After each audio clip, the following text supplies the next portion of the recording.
Hello and welcome to the 134th episode of the hot issue. दोस्तों, इस वक्त लाहौर में पंजाब असम्बली के बाहर जो स्टूडेंट्स हैं उन्होंने धरना दिया हुआ है। वो मुतालबा कर रहे हैं कि उनके 36 से ज़्यादा जो स्टूडेंट्स कल गिरफ्तार हुए थे, जिन्होंने ऑनलाइन एग्ज़ामिनेशन का मुतालबा लेकर मुजाहरे किए थे, उनको रिहा किया जाए। इनमें से 5 ऐसे स्टूडेंट्स हैं जो लापता कर दिए गए हैं। उनमें हकूक़ खल्क मूवमेंट के भी स्टूडेंट्स हैं और उसमें स्टूडेंट कलेक्टिव जो है प्रोग्रेसिव स्टूडेंट कलेक्टिव के स्टूडेंट लीडर भी और वर्कर्स भी शामिल हैं। तो पाकिस्तान में जो है वो किसी भी ऐसे ग्रुप का या शख्स का कोई फ्यूचर नहीं है और कोई आवाज़ नहीं है जो अपने हकूक़ के लिए आवाज़ उठाता है। और इस पे हमें हैरान नहीं होना चाहिए, इसलिए कि पाकिस्तान बुनियादी तौर पर एक फाशिस्ट हुकूमत है, एक बेहिस और बेरहम हुकूमत है और एक बेरहम रियासत है। पूरी रियासत का रवैया अपनी रियाया की तरफ, अपनी आवाम की तरफ एक बेहिसी का, एक इंडिफरेंस का रवैया है। और पाकिस्तान के हर सूबे में, वो चाहे पाकिस्तानी मकबूजा सिंध हो या पाकिस्तानी मकबूजा बलूचिस्तान हो या पाकिस्तानी मकबूजा खैबर पख्तूनख्वा हो या फिर पाकिस्तानी मकबूजा गिलगित बल्तिस्तान व पाकिस्तानी मकबूजा जम्मू कश्मीर हो, सारा कुछ तो मकबूजा है वहाँ। इन तमाम मकबूजा जात जो है, मकबूजा इलाके जो हैं, इनके अवाम इस वक्त बुनियादी इंसानी ज़रूरियात के हसूल के लिए तड़प रहे हैं, एड़ियां रगड़ रहे हैं और जगह जगह मुजाहरे हो रहे हैं। लेकिन एक प्रॉब्लम है, और प्रॉब्लम यह है कि ये जो मुजाहरे मुख्तलिफ जगहों पे हो रहे हैं, इनकी आपस में कोऑर्डिनेशन नहीं है, जिसकी वजह से ये एक मुल्कगीर तहरीक जो है, अवाम की एक मुल्कगीर तहरीक, महकूम कौमों की एक मुल्कगीर तहरीक की शक्ल इख्तियार करने में अभी तक कामयाब नहीं हो रहे। जब तक ये एक मुल्कगीर मज़ाहमती तहरीक की शक्ल इख्तियार नहीं करते, जब तक ये मुल्क गिर यानी कंट्री वाइड जो है एक शक्ल नहीं इख्तियार करते आज़ादी की, और इनकी जो मूवमेंट है, उसके जो एक्टिविटीज़ और इवेंट्स हैं, इनमें जब तक कोऑर्डिनेशन नहीं होता, उस वक्त तक इन तहरीकों का और इन आंदोलनों का कोई भी रिज़ल्ट जो है वो नहीं आएगा सामने। और इस वक्त सबसे बड़ा जो क्राइसिस है पाकिस्तान की मकबूजा जो इलाका जात के अवाम हैं, उनका सबसे बड़ा क्राइसिस इस वक्त लीडरशिप का क्राइसिस है। मुझे यह लगता है कि एक एंगर ज़रूर है, एक मज़ामती सिलसिला ज़रूर है, लेकिन कन्फ्यूजन है इनकी लीडरशिप में, चाहे वो लोकल लीडरशिप हो, चाहे वो सूबाई लीडरशिप हो, उसमें एक कन्फ्यूजन है। और वो कन्फ्यूजन ये है कि हमारी जदोजहद जो है वो सिर्फ हम तक ही महदूद है, और इसको बाकी जो इलाका जात के लोगों की जो मसाइल हैं उनके साथ जो है वो जोड़ने का जो शऊर होता है, वो अभी इनमें उस लेवल तक नहीं पहुंचा कि जहां उसमें क्वालिटेटिव चेंज आए। क्वांटिटेटिव चेंज तो आ गई है पाकिस्तान में, यानी पाकिस्तान के तमाम इलाकों में इंक्लूडिंग पीओजे के पीओजीबी मुजाहरे हो रहे हैं। एक क्वांटिटेटिव चेंज आ गई है, यानी पहले एक मुजाहरा होता था, फिर कहीं दूसरा होता था, अब क्वांटिटी बहुत बढ़ गई है। हर जगह हर रोज मुजाहरे हो रहे हैं। अब हमें इंतजार इसका है कि ये क्वांटिटेटिव चेंज क्वालिटेटिव चेंज में कब ट्रांसफर होती है। और वो क्वालिटेटिव चेंज जो है वो है एक मुल्क गिर यानी कि स्टेट वाइड, कंट्री वाइड एक कोऑर्डिनेटेड मूवमेंट और कलेक्टिव लीडरशिप, इसका फुकदान है। और उसके लिए मैं समझता हूं कि डायस्पोरा के जो एग्जाइल में जो लोग रह रहे हैं, उनको भी आपस में इन्हीं बुनियादों पर इकट्ठा होना चाहिए। दोस्तों, पश्तून तहफ़्फ़ुज़ मूवमेंट के जो अली वज़ीर हैं वो इस वक्त जेल में हैं और गिरफ्तार हैं, और उनकी रिहाई के लिए इस्लामाबाद में प्रेस कॉन्फ्रेंस हुई है, इस्लामाबाद प्रेस क्लब में, और उन्होंने मुतालबा किया कि उनको रिहा किया जाए। 7 फरवरी को जो जलसा हो रहा है पीटीएम का एक्सक्यूज मी, वहाँ पेशावर में उसकी तैयारी ज़ोर शोर से जारी है। आपको पता है प्रोफेसर अरमान लूनी जो है उनका कत्ल हुआ था 2 साल पहले, वो पीटीएम के रहनुमा थे, तो उनकी हवाले से ये दूसरी बरसी का जलसा हो रहा है। अच्छा, एक मैं आपको और ख़बर बताता हूँ कि देखें, ये कहते हैं गिलगित बल्तिस्तान को हमने तरक्की देनी है, लेकिन ये झूठ कह रहे हैं, इसलिए कि इन्होंने गिलगित बल्तिस्तान का जो कोटा था मेडिकल कॉलेजेस में वो था 64 सीट्स, उसको इन्होंने कम करके 60 सीट्स कर दिया है। और एक चालाकी की है, और वो चालाकी इन्होंने ये की है कि इन्होंने जो एस मेडिकल कॉलेजेस थे, यानी जो टॉप के मेडिकल कॉलेजेस थे, उनमें से वो कोटा ख़त्म करके उनको सेकंड और थर्ड ग्रेड के जो मेडिकल कॉलेज है उनमें ट्रांसफ़र कर रहे हैं। यानी ये नहीं चाहते कि गिलगित बल्तिस्तान के जो नौजवान हैं उनको मौका दिया जाए कि वो पाकिस्तान की बेहतरीन यूनिवर्सिटियों में आकर तालीम हासिल करें। यानी हमें मुसलसल एक बैकवर्ड नेशन रखने की कोशिश जो है वो ज़ोरों शोर से जारी है। और जो हिमालय और नागा पर्वत की धरती है, वहाँ के जो ज़मीनें हैं उनके ऊपर नेशनल पार्क का लेबल लगाकर कब्ज़े किए जा रहे हैं। और ये इस हवाले से भी जो है बहुत ये इस पर गम गुस्सा पाया जा रहा है।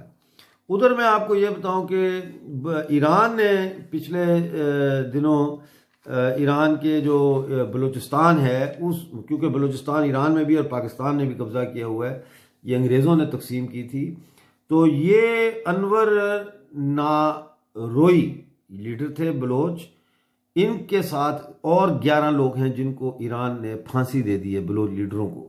तो बलोच की जो लीडर्स हैं और बलोच कौम की नस्ल कुशी जो है वो ईरान में भी जारी है और वो पाकिस्तान में भी जारी है। अब यहाँ एक और सवाल पैदा होता है कि ईरान और बलूचिस्तान की जो ईरान और पाकिस्तान की जो बलूचिस्तान की तहरीक आज़ादी है, इसके अंदर भी कोऑर्डिनेशन की ज़रूरत है। तो कोऑर्डिनेशन बहुत सारे लेवल्स पे उसकी ज़रूरत है। एक तो बलूचिस्तान की जो अपनी पाकिस्तान के अंदर मुख्तलिफ ग्रुप्स लड़ रहे हैं, बलोच लिबरेशन आर्मी है, फिर आपकी बलोच रिपब्लिकन आर्मी है, फिर यूनाइटेड बलोच आर्मी है, ये सारे जो ग्रुप्स हैं इनके अंदर भी कोऑर्डिनेशन होना चाहिए। They have to sit down and they must come under unified leadership, ताकि ये एक ज़्यादा मौसर तरीके से हो। ये तो एक लेवल हो गया। दूसरा लेवल है कि बलूचिस्तान की जो पाकिस्तान के कब्ज़े में बलूचिस्तान है, वहाँ के तहरीक आज़ादी और ईरान का जो बलूचिस्तान है वहाँ की जो तहरीक आज़ादी है उसके अंदर कोऑर्डिनेशन पैदा की जाए, उसका एक यूनाइटेड जो है ना बॉडी होनी चाहिए। तो इसी तरह से बाकी जो है वो जगह जो है उनका भी। अच्छा, एक नई खबर आई है, वो ये कि वज़ीरिस्तान में जो जैतून के दरख्त हैं उनको काट के जला के उनका कोयला बनाया जा रहा है। आपको याद होगा इमरान खान ने कहा था कि हम यहाँ पे पता नहीं जैतून के दरख्त लगा के एक इनकलाब ले आएंगे और पता नहीं कितनी एक्सपोर्ट कर लेंगे, लेकिन इस वक्त वज़ीरिस्तान के जैतून के दरख्तों को जलाया जा रहा है। उनको जलाने के बाद उनका कोयला बनाया जा रहा है, उसके बाद उसको ट्रकों में लाद कर अफगानिस्तान स्मगल किया जा रहा है। अब इसमें जो जंगलात का महकमा है वो भी इन्वॉल्व है, क्योंकि ठेकेदार उनको बहुत बड़ी रिश्वत दे रहे हैं। और इसमें पाकिस्तान आर्मी और पुलिस की जो चेक पोस्ट्स हैं यहाँ से वज़ीरिस्तान से अफगानिस्तान तक की, वो भी इसमें रिश्वत लेके ये ट्रकों को छोड़ रही हैं और जाने दे रही हैं। यानी कि हर लिहाज से पख्तूनख्वा जो है उसका इस्तेसाल उसी तरह किया जा रहा है जिस तरह बाकी मकबूजा इलाकों का पाकिस्तान की रियासत और पाकिस्तान की फ़ौज कर रही है। तो ये एक बहुत ही ख़तरनाक सूरत हाल है। अच्छा, इस सारी सूरत हाल में ये करप्शन का इसने राग लापा था इमरान खान ने। सर्दी बहुत है। अच्छा, तो रिपोर्ट आ गई है ट्रांसपेरेंसी इंटरनेशनल की, और उन्होंने कहा कि पिछला 1 साल जो गुजरा है इसमें पाकिस्तान में करप्शन में इजाफा हुआ है, और पाकिस्तान जो है वो 180 मुल्कों की जो लिस्ट है उसमें 124th आया है, यानी 124वें नंबर पर आया है। तो ये जो है ना करप्शन करके इलेक्शन जीतने वाला जो बंदा है इमरान खान, इसके पाकिस्तान में करप्शन में मजीद इजाफा हुआ है। और वो करप्शन में इजाफा मैं आपको बार बार बता रहा हूं कि जंगलात के हवाले से, सी पैक में करप्शन के हवाले से, और जो जैसे गिलगित बल्तिस्तान के टेंडर्स हैं, ये अब गिलगित में नहीं खुल रहे, ये इस्लामाबाद में खुल रहे। तो इस तरह ये तो मोटे मोटे आपको मिसालें दे रहे हैं ना करप्शन की। इसके अलावा जैसे करप्शन, शुगर माफिया ने करप्शन की, आटा माफिया करप्शन कर रहा है। इस तरह से ये मुख्तलिफ जो है तरीकों से पाकिस्तान में करप्शन का सिलसिला जारी है। आज 12 दिन हो गए पाकिस्तानी कब्जे वाले जम्मू कश्मीर में क्लर्कों की हड़ताल जो है वो जारी है। और कल मुजफ्फराबाद जो है वहाँ पे क्लर्कों के लीडर्स पहुंचे हैं, जो क्लर्कों की मूवमेंट के लीडर्स हैं वो पहुंचे हैं और उनका ज़बरदस्त वहाँ पे स्वागत हुआ है। आप यकीन जाने हज़ारों की तादाद में लोगों ने उनका स्वागत किया है और वहाँ पे जो पंडाल था उसमें जगह कम पड़ गई थी। अब आज से वहाँ मुजफ्फराबाद में धरना शुरू किया गया है और उन्होंने कहा कि ये धरना उस वक्त तक जारी रहेगा जब तक हमारे मुतालबात जो है वो तस्लीम नहीं किए जाते। तो अब मैं मतलब है कि इससे ज़्यादा और मैं क्या आप लोगों को मतलब है कि मिसालें दूं कि अवाम इस वक्त इनकलाब के लिए बिल्कुल तैयार है, ऑब्जेक्टिव कंडीशंस बिल्कुल तैयार है। मिसिंग फैक्टर क्या है? Subjective factor. और वो सब्जेक्टिव फैक्टर जो मैंने कहा है वो एक विजनरी लीडरशिप का सब्जेक्टिव कैरेक्टर है, वो नहीं है। वो अगर कुछ अरसे तक ना पैदा हो सका तो ये जो मूवमेंट्स चल रही हैं, ये जो मुजाहरे हो रहे हैं, एहतजाज हो रहे हैं, ये फ्रस्ट्रेशन का शिकार होना शुरू हो जाएंगे। इसके दो रास्ते हो सकते हैं।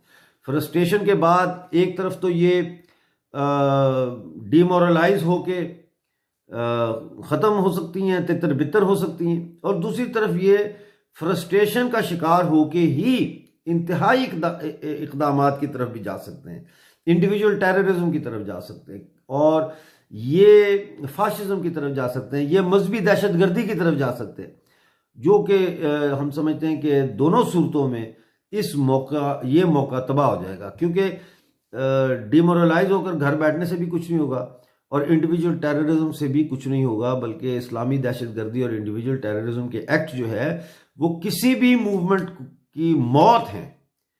कलेक्टिव मास स्ट्रगल के बगैर आप समाज में बुनियादी तब्दीली नहीं ला सकते। तो इसलिए मैं उम्मीद करता हूं कि मेरी वीडियो को आप बहुत ज़्यादा शेयर करेंगे और लोगों से कहें कि इसको सब्सक्राइब करें। पता नहीं क्यों हमारी सब्सक्रिप्शन की जो रफ्तार है कुछ स्लो हो गई है, इसको थोड़ा तेज़ करें, क्योंकि हमारे पास सब कुछ है, सब कुछ है। जद्दोजहद करने वाले, जज्बे रखने वाले लोग भी हैं, हमारे पास इश्यूज भी हैं, हमारे पास वो फ़ज़ा मौजूद है जिस फ़ज़ा में लोग आमादा होते हैं मुजाहरे करने पर, जुलूस निकालने पर, लड़ मरने पर। लेकिन हमारे पास अगर कोई चीज़ नहीं है तो वो वक्त नहीं है, और वक्त जो है उसकी जो रफ्तार है वो कभी भी सुस्त नहीं होती। वक्त अपने तरीके से चलता रहता है, और वक्त अगर एक दफ़ा हाथ से निकल जाए तो फिर तहरीकें जो उस वक्त अपने आप को कंसोलिडेट नहीं कर पाती उनको फिर सज़ा मिलती है, और वो सज़ा सदियों की ग़ुलामी और सदियों की बर्बादी की शक्ल में मिलती है। तो मैं उम्मीद करता हूं कि आप सब दोस्त जो है वो इस पे करेंगे। आज हो सकता है कि मैं इसके बाद चंद घंटों के बाद एक और हॉट इशू का प्रोग्राम दोबारा रिकॉर्ड करूंगा जिसमें मैं कुछ और बातें भी आपके साथ शेयर करना चाहता हूं। बहरहाल उस वक्त तक आप अपना ख्याल रखें बहुत सारा, और मुझे इजाज़त दें। Thank you very much.